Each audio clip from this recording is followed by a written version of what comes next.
Bom dia, professor Sérgio Gregório.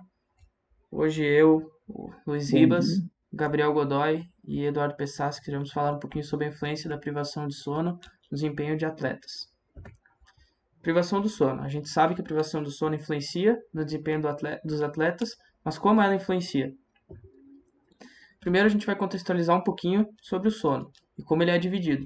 O sono é dividido em duas partes. O NREM, que é o movimento não rápido dos olhos, ou as ondas lentas, e o sono REM, que é o movimento rápido dos olhos, onde a gente tem os sonhos. Aqui eu botei uma tabela, as horas que a gente fica acordado por dia, o sono NREM dividido em três estágios. O estágio 1 e o 2 são sonos mais leves, o estágio 3 é sono profundo, que é de 4 a 7 horas por noite, e o sono REM, estágio R, de 1 hora e meia por noite. Dentro dos três estágios do NREM, que é o movimento não rápido dos olhos, existe tem várias ações fisiológicas neles, diferentes, como a restauração dos processos metabólicos, a liberação do hormônio de crescimento e a liberação do hormônio da melatonina. Por outro lado, existe também a sensação de fadiga, que aparece com poucas horas de sono, em sujeitos que são privados do sono. Isso só reforça a ideia que o sono tem uma função restauradora no organismo. O sono para os atletas muito importante, é um componente muito importante no estado psicofisiológico dos atletas. E é fundamental para a recuperação deles e para a adaptação a outras sessões de treino.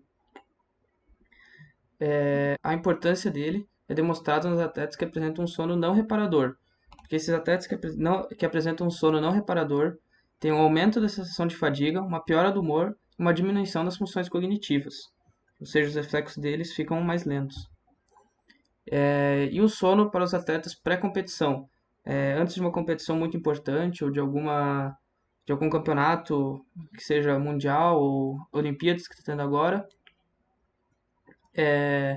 o sono é muito prejudicado pela ansiedade ou pelo estresse da competição, ou estresse de uma longa viagem, ou de dormir numa cama que não está acostumado, que a cama das Olimpíadas é feita de papelão, então tem muita gente que não é acostumado, mas os atletas falam que é uma cama boa, mas apesar de ser uma cama boa, ela não é comum para eles utilizarem, né?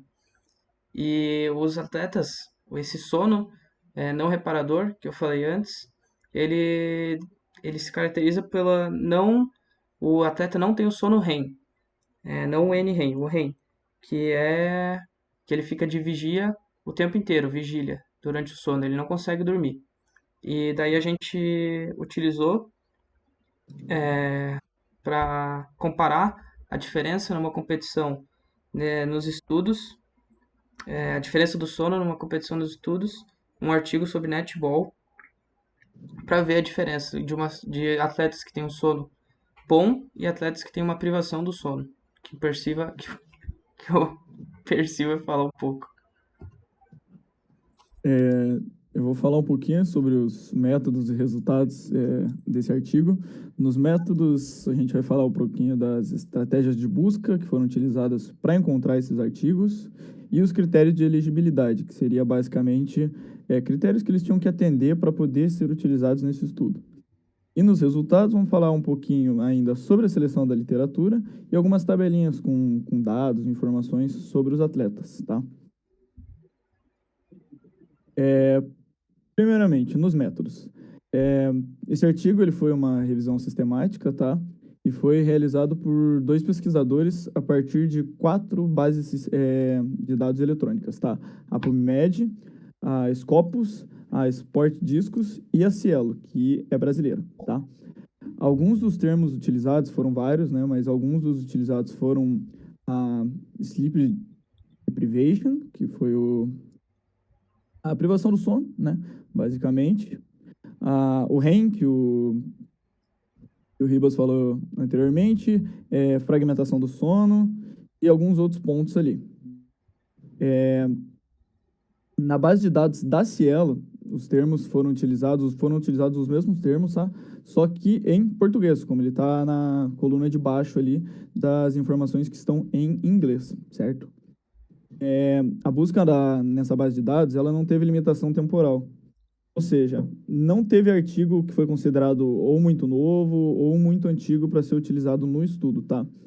Ele foi realizado em 2020, porém não teve nenhuma limitação temporal, certo?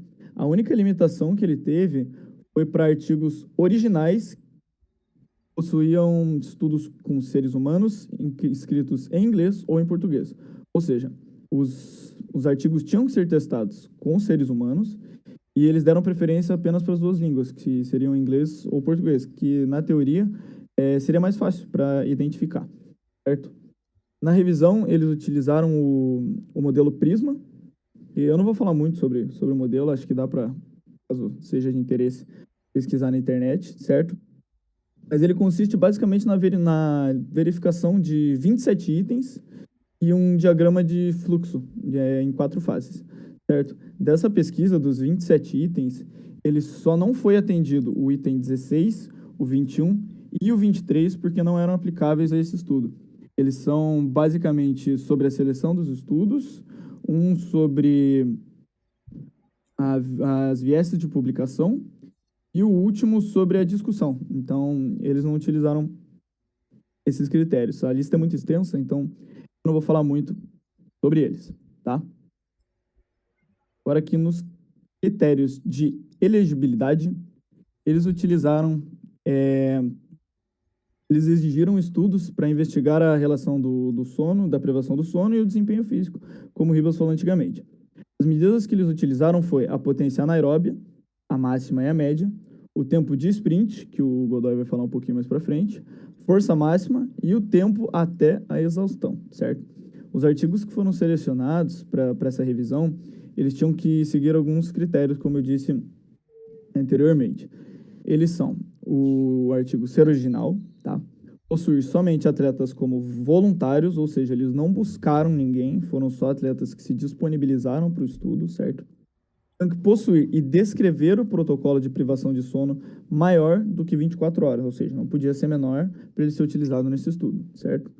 E tinha que avaliar os efeitos da privação do sono sobre atletas, certo? Não era de nenhuma modalidade específica, tá? Tem mais para frente aqui como que foi utilizado, mas não tinha nenhuma modalidade específica, certo? Alguns estudos desse artigo eles foram excluídos porque não cumpriam pelo menos um critério dessa seleção, certo? Então, faltando algum desses critérios, eles não utilizavam mais nesse daqui. A triagem e a extração desses artigos, eles foram realizados pelos dois autores. Se tivesse algum desacordo, tipo, se algum deles não concordasse ou alguma coisa em relação a um artigo que eles pegaram para avaliar, uma terceira pessoa ou algum autor adicional intervia e decidia se ele valia como artigo para ser utilizado ou se ele não valia, certo?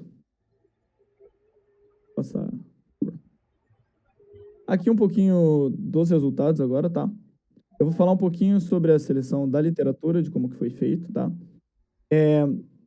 Essa pesquisa de base, ela utilizou 143 artigos, foram 45 do PubMed, 72 do Scopus, apenas na Cielo e 25 na Sport Discos, tá? Depois da consulta, ela foi realizada uma análise preliminar de todos os artigos, certo? E 39 foram excluídos, porque foram identificados como duplicados. Não duplicados de eles serem exatamente o mesmo artigo, mas eles foram considerados duplicados por tipo, terem o mesmo método de estudo, os mesmos resultados. Então, eles excluíram ali, tá? Foi realizado depois a triagem dos resumos que eles realizaram e excluídos 64 artigos que eram irrelevantes para a pesquisa por não abordarem o assunto de privação de sono e de desempenho específico, certo? Na sequência ali, 40 artigos foram lidos na íntegra pelos dois pesquisadores. Depois dessa leitura foram escolhidos 32 estudos, sendo que 18 deles foram excluídos pelo fato de, tipo, não serem realizados nos métodos de protocolo de restrição de sono. 14 desses outros estudos que sobraram foram excluídos por não terem investigado alguma medida de desempenho físico depois. Ou seja, eles podiam estudar sobre o sono, mas não tinha correlação com algum esporte ou com algum desempenho, alguma coisa assim, certo? Assim, depois de todo esse processo, foram selecionados apenas 8 artigos que cumpriram todos os critérios de elegibilidade que eu tinha dito antes. E ou seja, eles utilizaram. Aqui tem um fluxogramazinho, certo? De como que ele ficou basicamente etapa por etapa, tá?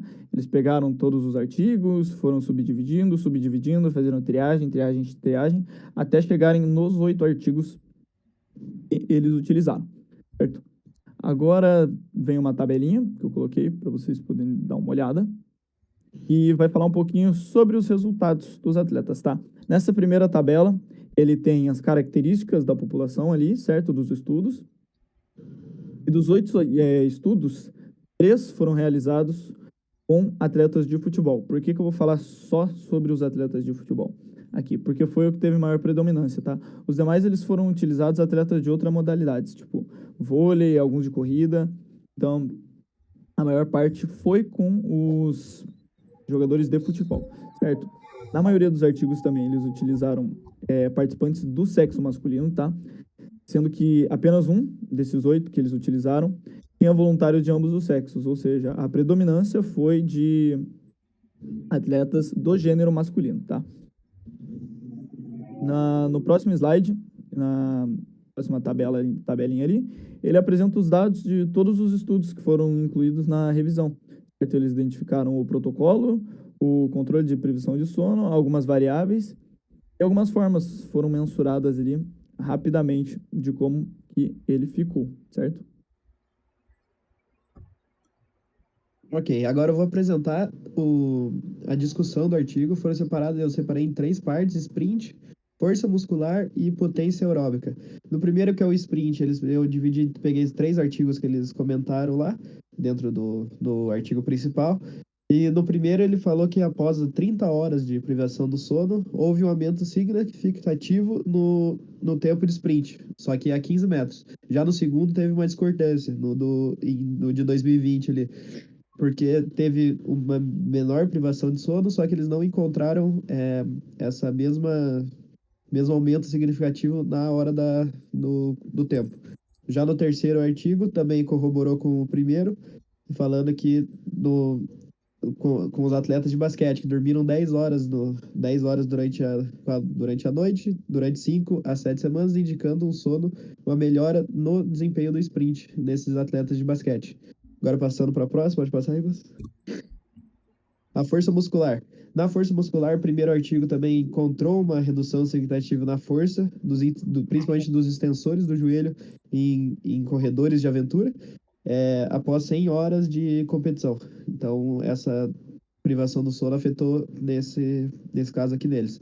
Já no artigo 2019, do Ben Checking, não encontrou alteração significativa porque nas forças isométricas do bíceps, principalmente. Ele usou atletas de karatê nesse estudo.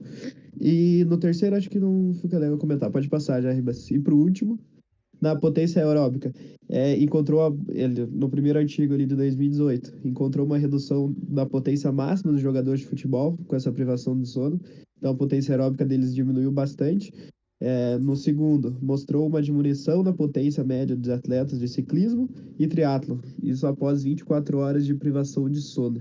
E no terceiro, não encontrou impacto significativo. Então, eles pegaram todos desses artigos e nessas comparações, alguns tinham problema com essa privação de sono, outros não falaram que era irrelevante essa questão. E agora, para a nossa conclusão, a conclusão que tem no artigo de nós 3 aqui conversando sobre isso é que a maioria dos artigos analisados conclui que a privação do sono afetou negativamente o desempenho físico dos esportistas e atletas. E já em relação ao tempo de privação do sono, o tempo de privação do sono é um fator que determina para impactar o desempenho dos atletas em tarefas esportivas. Isso quer dizer que quanto maior for a privação desse sono, vai diminuir, como eu falei em alguns artigos anteriores, quanto maior for a privação de sono, menor vai ser o desempenho em determinada tarefa. Acho que pode passar, Ribas. E aí ficam um pouquinho nossas referências e obrigado pela atenção.